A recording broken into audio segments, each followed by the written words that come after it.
Maqaa Abbaa, kan Ilmaa, kan Hafuura Qulqulluu, Waaqayyo tokkoon, Ameen. Addunyaa dursee kan ture, addunyaa kanas immoo iddoo hin jirree gara jiruutti fidee kan uume, har'as addunyaa kana bulchaatii, sooraa, eegaa, tiksaa kan jiru.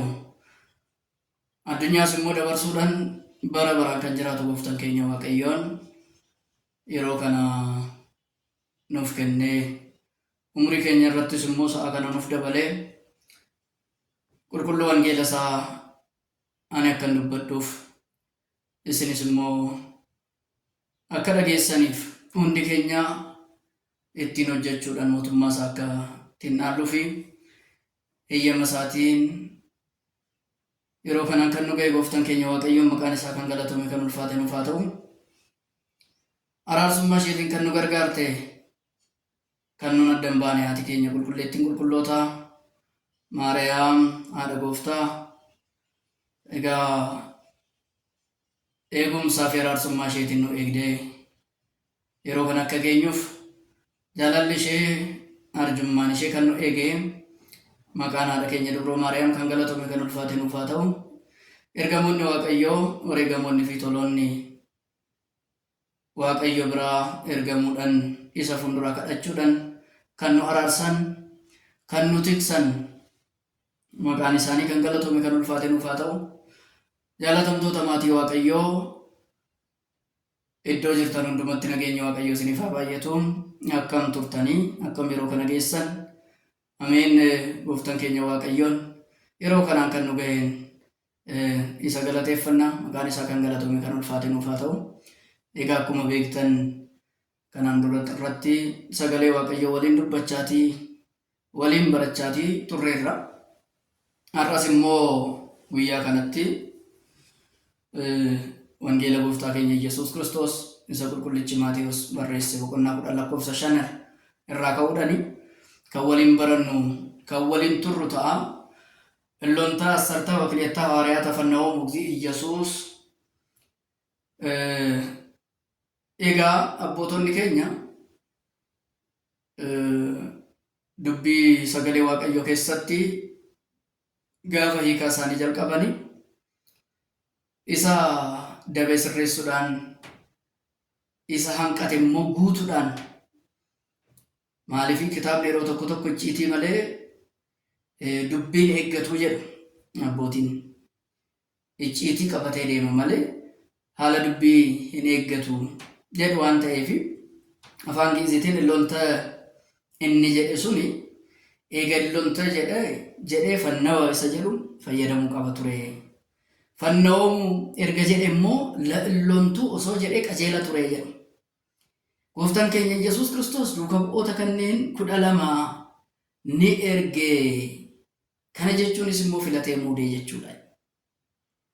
Duuka bu'oota 12 ta'an isaan ni ergee. Kana jechuunis ni filatee too muudee jedha. Gaafa duuka bu'oota kana filatu hojii 5 keessaa isaan filate jedha. Hojii adda addaa 5 ta'an keessaa duuka bu'oota isaa kana filate. Maaliif hojii 5 keessaa akka filate booda irratti kan ilaallu ta'a. Xumura isaa irratti jechuudha.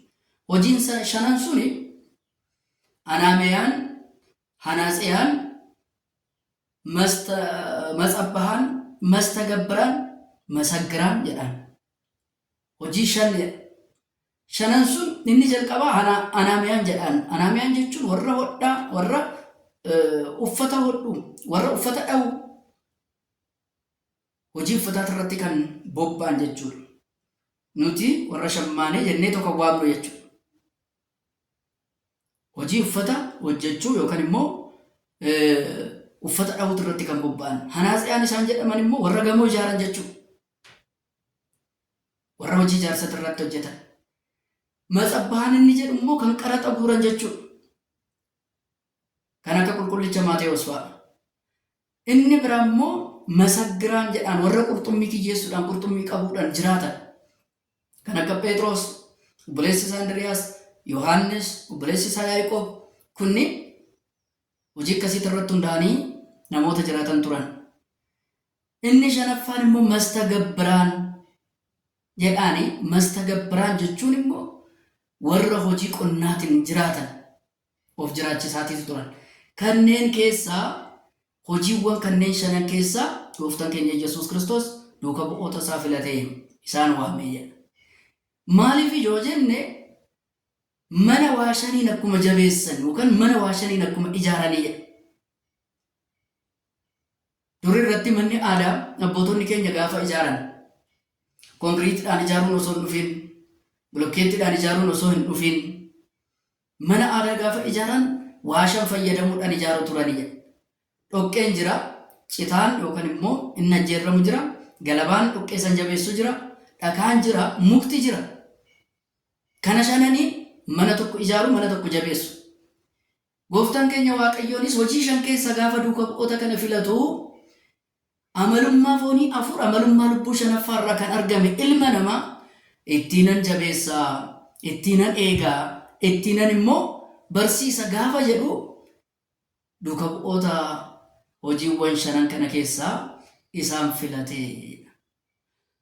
Egaa kanneen keessa maqaa isaanii kan jijjiire jira. Maqaa isaanii immoo kan hin jijjiirre jira. Maqaan isaanii kan jijjiirame, maqaan isaanii kan jijjiiramnes jiru jechuudha. Fakkeenyaaf kan akka Phexros gaafa ilaallu maqaan isaa inni jalqabaa Simoon ture. Antas atsamma keefaa zaba turgwaamihu Phexros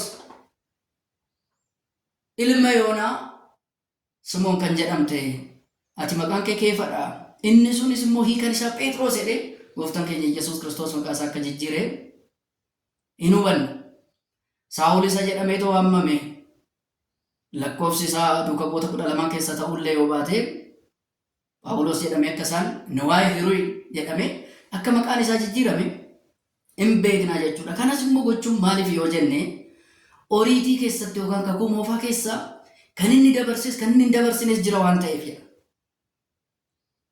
Gooftaan keenya wangeela irratti akkuma ofii isaatii jechaatii ture isaan iyyimsalkimu zamtsaayiku isaarroomu la'oriit wala nabiyaat zaa'in bala daa'imu kama faccimoomu isaan raawwachuu fanani malee isaaniif raawwii kennuufi malee oriitii yookaan kakuu moofaa raajotas shaaruudhaasiif isaan dabarsuudhaaf kanan hin dhufe isinitti hin fakkaatin jedha. Garuu immoo oriitii keessaa kan darbe jira. Aarsan inni dhiiga hoolaatiin dhiiga horiitiin raawwatamaatii ture sun dhiiga fayyisaa keenya gooftaa keenya Yesuus Kiristoositiin haaromee inni sun irra darbeeraa jechuudha. Inni sun dhiifameera maaliif? Fayyina lubbuu ilma namaatiif gahaa waan hin taaneef.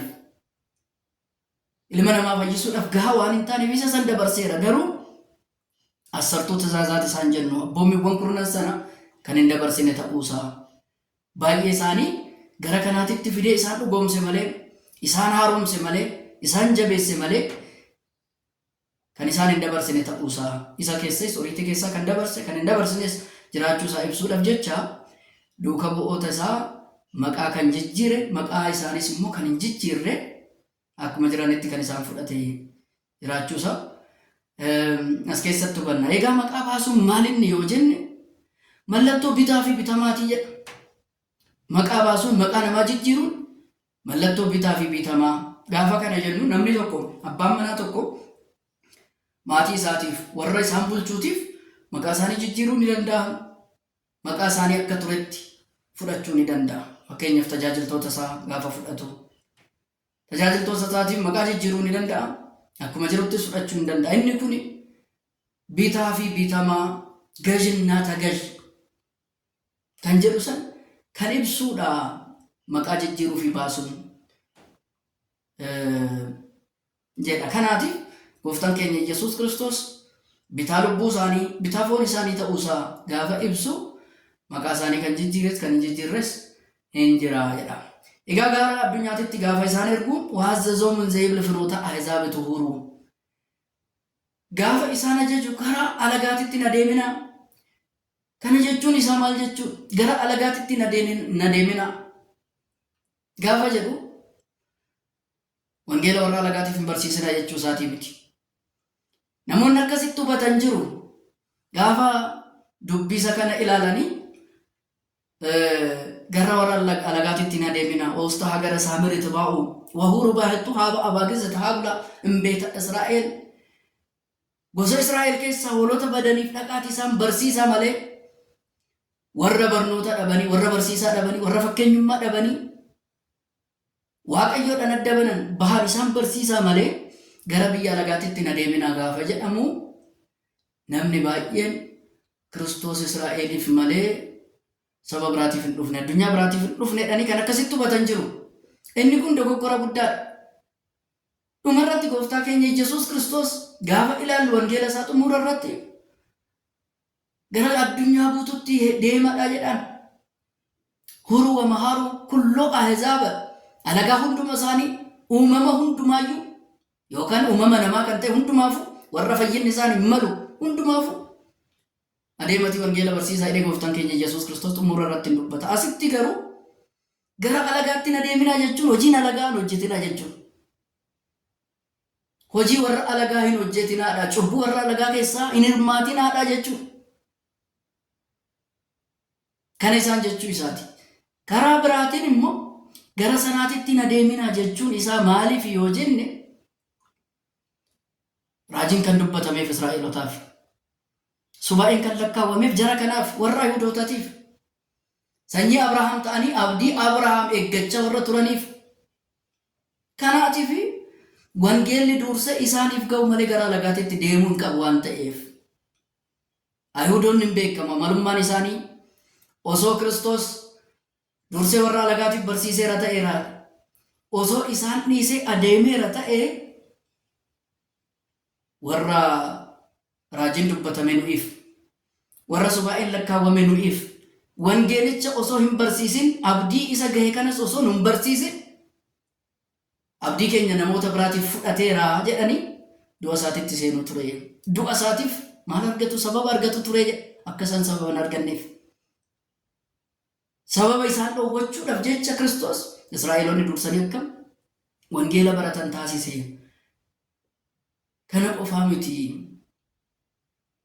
Karaa biraatiin immoo jedhu abbootonni keenya hafuurri qulqulluun osoo hin bu'iniif jarri kun warra alagaa bira dhaqanii dobroon durummaadhaan ulfoofteerti ilma dhiiras nuuf deesseerti innis immoo fayyisaa keenya Yesuus Kiristoos jedhama gara addunyaatti dhufeera. Waaqni keenya addunyaatti nuuf dhalateera yoo jedhanii barsiisanii hafuurri qulqulluun osoo isaan irra hin bulin hafuura qulqulluu osoo hin fudhatin gidiraan isaanitti baay'ata. Gidiraa sanirraa kan ka'e immoo ni ganu ture jedhe. Kanaaf gooftaan keenya Yesuus Kiristoos gara samiitittis gaafa ba'u maal jedheen አንቱም ውሰን በሩ ሀገረ ኢየሩሳሌም እስከተለብሱ ኃይለ ማርያም hanga humna samiirraa gonfattani hanga arayaamirraa humna uffattani asuma Yerusaalem keessa jiraadha malee bayinaa isaanii jedheedha. Ammas kana jechuun isaa maaliif humna osoo hin argatin beekumsa kan isaaniif ta'u osoo hin argatin qalbeeffannaa kan isaaniif ta'u osoo hin argatin kana hundumaa osoo hin guutatin osoo baaniiru ta'ee gidiraan gaafatti baay'atu hin ganu ture. Kan hanga argatanitti akka isaan turan Israa'eloota biratti gaafa barsiisan garuu subaa'een lakkaawwameera. Karaa biraatiin immoo raajiin dubbatameefira waan ta'eef ni beeku raajii sana. Warri alagaa garuu kan hin beekan raajii dubbatame sana hin beekan waan ta'eef barnooticha akkamatti fudhachuu hin danda'an ture. Duuka qoota gidirsu waan tureef gidiraa sana akka dandamachuu danda'aniif hafuurri qulqulluun isaaniif hanga kennamutti asuma tura Israa'el barsiisaa jedhee gooftaan keenya Yesuus Kiristoos isaan ajaje. ወሐዊረክሙ ስቡኩን ዘትብሉ ቀርበት መንግስተ ሰማያት አዴመቲ ጋሪ ከንታቴ ሞቱማን ዋቀዮ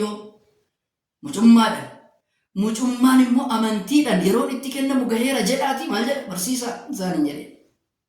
Duguyaana fawwisu warra dhukkubsatan fayyisaa warreen dhukkuba fooniitiin dhibaman dinqii raawwachuudhaan warreen dhibee lubbuutiin qabaman barnootan maal jedha fayyisaa wamutaana aansu'u warra du'an kaasaa warra du'a fooniitiin du'an dinqiidha warra du'a qalbiitiin du'an immoo qalbii isaaniitiin warra du'an gaabbiidhaan isaan kaasadha.